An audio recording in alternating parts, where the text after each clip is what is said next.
इतनी भ्रष्ट सरकार देश भर में कहीं नहीं दिखाई दी। खरे तो दुनिया में ऐसी कोई भ्रष्ट सरकार नहीं, इतनी भ्रष्ट सरकार। ये सरकार उन्होंने कॉन्ट्रैक्टर को बेच दिया है, सरकार कॉन्ट्रैक्टर को बेच दिया है। झूठे वादे किए, तेलंगाना स्पिरिट के साथ विश्वासघात किया, केंद्र को असहकार किया, परिवारवाद पूरा चलाया, शराब और ड्रग्स और आतंकवाद इनको प्रश्रय मिला। तो यही इस सरकार की कहानी है। इससे ज्यादा और बोलने की जरूरत नहीं।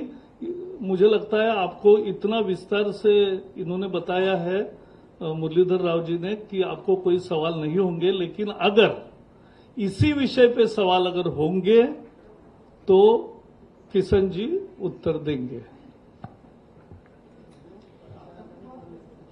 आतंकवाद माने NIA has to find the terrorist and arrest from here. Here are many elements. Earlier also and now also we have seen many links, even PFI and many other extremist sources. Radicalization of youth is all happening in Telangana. That is our charge.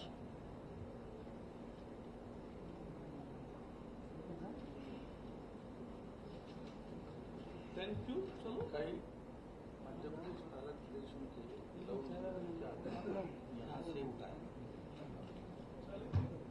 Thank you.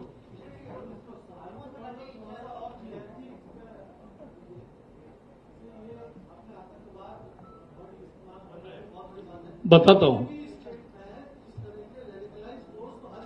नहीं, ऐसा नहीं है। सभी एक minute. We are now, मैं बता रहा हूं ना, the government's duty is to maintain law and order and arrest those involved in extremist activities. Unfortunately, this has not happened by state government. Quite often, NIA has to come in and arrest the people, culprits. That is the reason.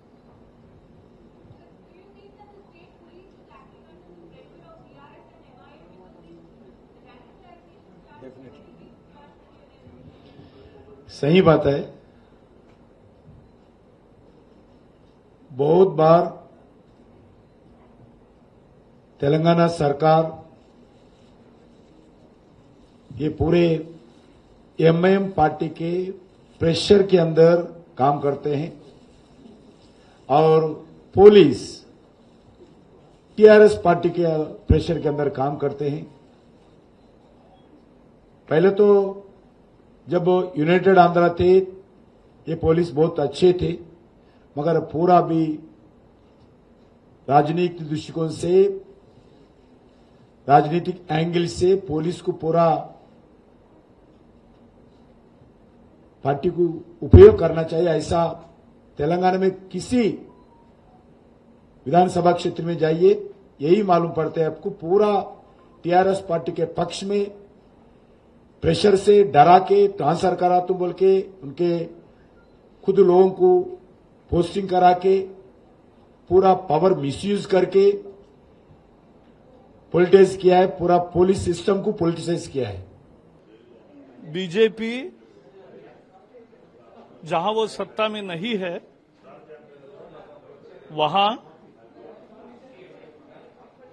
आरोप पत्र चुनाव में पहले देती है कि जनता का आक्रोश क्या है।